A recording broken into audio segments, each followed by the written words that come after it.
اس رات کے جھرمٹ میں اللہ کی بے پناہ رحمتوں کا نزول ہوتا ہے. اتنی رحمتیں اترتی. امام قویری لکھتے ہیں کہ روئے زمین کے تمام مسلمانوں میں ان رحمتوں کو تقسیم کر دیا جاتا. رحمتیں پھر بھی بچ جاتی. جتنی فرشتے لے کر رحمتیں آتے ہیں وہ رحمتیں سب کو دینے کے باوجود بھی رحمتیں بچ جاتی ہیں. پھر وہ رحمتیں دارالحرب میں رہنے والے کافروں میں بانٹی جاتی ہیں، اور جس کافر کو اس رحمت سے حصہ ملتا ہے اللہ اسے اسلام عطا فرما دیتا ہے. یہ جو آپ آئے دن سنتے رہتے ہیں کہ فلاں عیسائی مسلمان ہو گیا، فلاں ہندو مسلمان ہو گیا، تو امام قویری آپ لکھتے ہیں، آپ فرماتے ہیں یہ شب قدر کو آنے والی رحمتیں ہوتی ہیں، مسلمانوں کی جھولیاں بھر دی جاتی ہیں، اور پھر اس کے بعد جب رحمتیں بچ جاتی ہیں تو وہ دارالحرب کے اندر رہنے والے کفار کو بانٹ دی جاتی ہیں، اور انہیں اللہ پھر بعد میں ایمان عطا فرما دیتا ہے. اور ایک روایت کے لفظ اس طرح ہے کہ پھر وہ رحمتیں چھوٹے بچوں میں بانٹ دی جاتی ہیں. اللہ کی رحمتیں کتنی عمیم ہیں اور اس کی رحمتیں کتنی وسیع ہیں. اللہ تعالیٰ کے محبوب علیہ السلام نے اللہ کی بارگاہ میں یہ عرض کی تھی کہ مالک، میں اب اپنی امت کو تیرا سلام پہنچاتا ہوں، تیری جانب سے جو سلامتیاں وصول کرتا ہوں وہ اپنی امت کو میں دیتا ہوں. تو جب میں چلا جاؤں گا تو تیری طرف سے اترنے والی سلامتیوں کو اور سلام کو میری امت تک کون پہنچائے گا؟ تو اللہ تعالیٰ نے سورۃ القدر نازل کی، جس میں فرمایا سلام محبوب فکر نہ کر، فرشتوں کی ڈیوٹی لگا دی، وہ قیامت تک تیری امت پر سلامتیاں نازل کرتے رہے. تو اس رات کے جرمٹ میں بے پناہ برکت ہے. ویسے تو حدیث شریف میں آتا ہے کہ اس کو طاق راتوں میں، آخری عشرے کی طاق راتوں میں تلاش کرو، لیکن حضرت ابی بن کعب رضی اللہ تعالیٰ عنہ قسم کھایا کرتے تھے کہ مجھ سے قسم لے لو کہ شب قدر جو ہے وہ 27ویں کی رات ہے. حضرت بایزید بسطامی فرماتے ہیں میں زندگی میں 2 مرتبہ شب قدر کو پایا ہے، اور دونوں مرتبہ 27ویں شب کو ہی پایا ہے.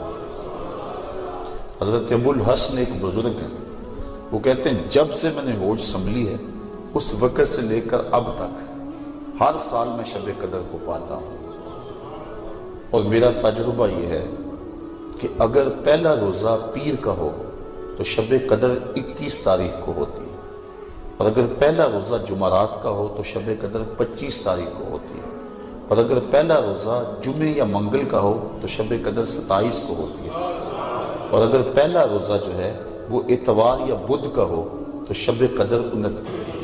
اس کی رحمتیں بازو پھیلائے آواز دیتی ہیں بندے کو کہ کوئی ہے بخشش مانگنے والا، کوئی ہے رزق مانگنے والا، کوئی ہے سوال کرنے والا، میں اس کی جھولی میں بھرا. ہم تو مائل بکرم ہیں، کوئی سائل ہی نہیں، راہ دکھلائیں کسے، کوئی راہ روے منزل ہی نہیں. صرف 4 اشخاص ہیں جو اس رات محروم رہتے ہیں. ایک عادی شرابی، شراب کا رسی ہے، دوسرا والدین کا نافرمان، تیسرا قاطع الرحم، خون کے رشتوں کو توڑنے والا، اور چوتھا وہ شخص جو سخت دشمنی رکھنے والا. اور سخت دشمنی اس کو کہتے ہیں جو 3 دن سے زائد ہو، کیونکہ مومن جب ایک دوسرے سے ناراض ہو جاتے ہیں تو 3 دن سے زیادہ ناراض نہیں رہتے. تو جو 3 دن سے زیادہ ناراض ہیں ان کو سخت دشمنی رکھنے والا کہا جاتا ہے. تو اس رات کی جرمٹ میں، اس رات کے حسین لمحوں کے اندر یہ 4 بندے اللہ کی رحمتوں سے محروم رہ جاتے ہیں. اگر توبہ کر لیں تو اللہ تعالیٰ جل شانہ اس رات کا حصہ ان کو بھی عطا فرما دے.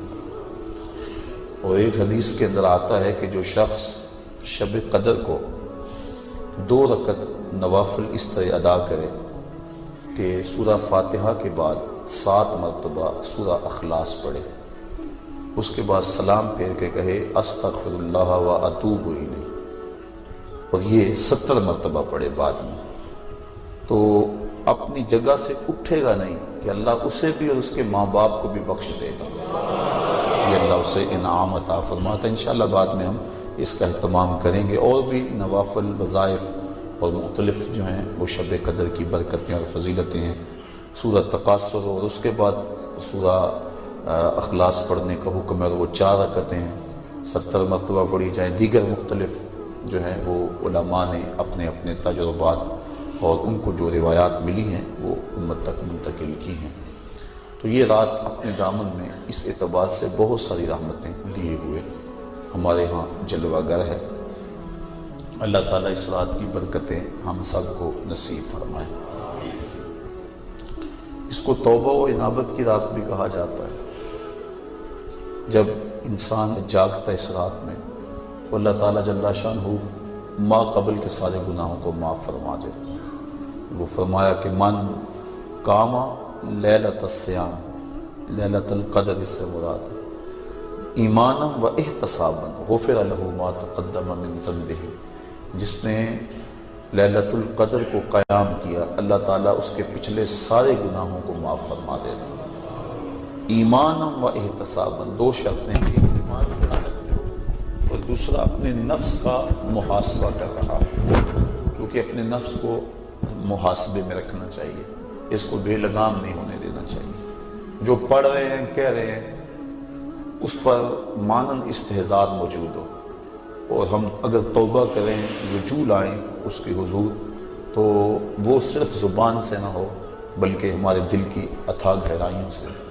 فرمایا کہ التائب من الذنب کمن لا ذنب له والمستغفر من الذنب وهو مقیم علیہ کالمستہزئ بربہ، جو گناہوں سے توبہ کرتا ہے وہ تو ایسا ہے جس طرح اس نے گناہ کیا ہوئے، اور جو توبہ کرتا ہے استغفار بار بار پڑھتا ہے، استغفر اللہ کہتا ہے، لیکن وہ گناہوں کو چھوڑنے کا ارادہ نہیں پاتا اپنے اندر، جمع ہوا ہے گناہوں کا۔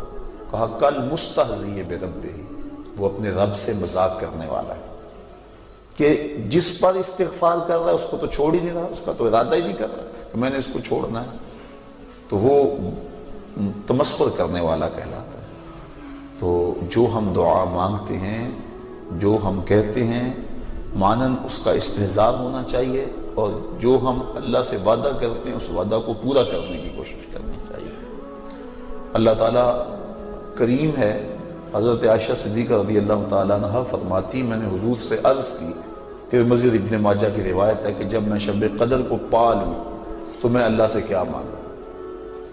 تو حضور نے جو دعا تعلیم دی وہ یہ تھی کہ اللہ کی بارگاہ میں پھر عرض کرنا کہ اللہم انکا عفو کریم تحب العفو فاعف عنی، اے اللہ تو معاف کرنے والا ہے، کرم فرمانے والا ہے اور معافی کو پسند کرتا ہے، مجھ سے درگزر فرما لے۔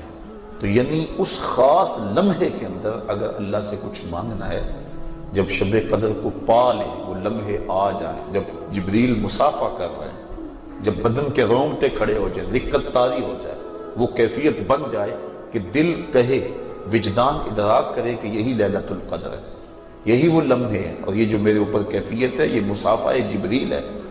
جب یہ کیفیت مل جائے تو اس وقت اہم وقت کیا مانگے؟ تو کہا اہم وقت یہ مانگے، اے اللہ مجھے معاف کر دے۔ تو یہ اہم دعا ہے مومن کی، جس کو تعلیم دیا گیا شب قدر کے حوالے سے۔ آگے پیچھے بھی اللہ کی بارگاہ میں یہ دعا مانگنی چاہیے۔ اگر انسان کے توبہ سے گناہ مٹ جاتے ہیں، استغفار پڑھنے سے، عفو و کرم کا مطالبہ کرنے سے، اور اگر گناہ نہ بھی ہوں تو اللہ تعالیٰ درجے بلند فرما دیتا ہے۔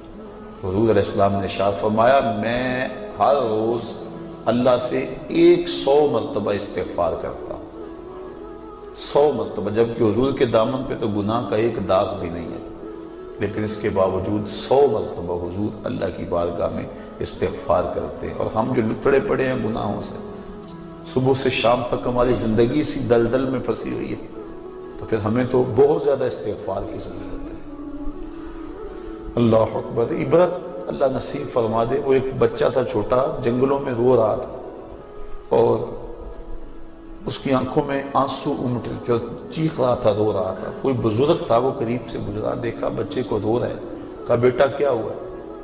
کہا اللہ سے بڑا ڈر لگتا ہے۔ چھوٹا سا بچہ 6-7 سال کی عمر ہے۔ اللہ اکبر، اللہ سے ڈر لگتا ہے۔ تو اس نے کہا بچہ تیرے تو نامہ اعمال میں بھی گناہ ہی درج نہیں ہوا. جب تک انسان بالغ نہیں ہوتا تو نامہ اعمال نہیں کھولا جاتا. جب بلوغت ہوتی ہے تو فرشتے نامہ اعمال کھول کر بیٹھ جاتے. تو کہا تیرے تو نامہ اعمال میں گناہ ہی نہیں ہے تو کیوں رو رہا ہے؟ کہا میں نے اپنی امی کو دیکھا تھا کہ وہ چولہے کے اندر لکڑیاں ڈال کر ان کو آگ لگاتی تھی، آگ نہیں لگتی تھی، دیا سلائی بجھ جاتی تھی. اس نے چھوٹی چھوٹی لکڑیاں لی اور ان کو توڑ کے نیچے رکھا. پہلے چھوٹیوں کو لگائی اور ان کو لگی، پھر بڑیوں کو لگ گئی. تو میں اس وقت سے چیخ رہا ہوں کہ حشر کے دن جہنم کے اندر بڑے بڑے گناہگاروں کو ڈالا گیا، آگ نہ لگی تو مجھ چھوٹے کو نہ رکھ لیا جائے. یعنی خوف اور خشیت کا عالم دیکھیے. تو کہا میں تو اس وجہ سے ڈر رہا ہوں. تو جن کے ذمے گناہ بھی نہیں ہیں وہ ڈر رہے ہیں، رو رہے ہیں. جس کے دامن کو اللہ نے عصمت کے پھولوں سے مزین کیا ہوا ہے، وہ تو روز 100 مرتبہ استغفار کریں اور اللہ سے توبہ کریں. اور ہم جو سراپا گناہ ہیں، ہماری سوچ، ہماری فکر، ہمارے خیال، ہمارے کاروبار گناہوں میں لچڑے ہوئے سب کچھ. تو اس لیے ہمیں بہت زیادہ ضرورت ہے اس بات کی کہ ہم اللہ کے حضور رجوع کریں. یہ ایک رات 1000 مہینے سے بہتر ہمیں دے دی گئی. 1000 مہینے کی عبادت کریں، 83 سال اور 4 ماہ بنتے ہیں. اتنی دیر قیام میں کھڑے رہو، رکوع اور سجدے میں کھڑے رہو، اور ایک رات عبادت میں گزار لو. اور ایک روایت میں پڑھا جو اس رات میں اللہ اکبر جتنی دیر میں بکری کا دودھ دھویا جاتا ہے، کتنی دیر لگتی ہے بکری کا دودھ دھوتے ہوئے، اتنی دیر قیام کیا، کھڑا رہا عبادت میں، نماز میں، جتنی دیر میں بکری کا دودھ دھویا جاتا ہے. اللہ تعالیٰ اس کی مغفرت اور بخشش فرما دیتا ہے اور اس کو پوری لیلۃ القدر کی فضیلت عطا کر دے. جس نے اتنا قیام کیا جتنا بکری کا دودھ دھوتے ہوئے وقت لگتا ہے. تو اللہ نے یہ مجھے اور آپ کو توفیق عطا فرمائی اور امت کو یہ مزاج عطا کر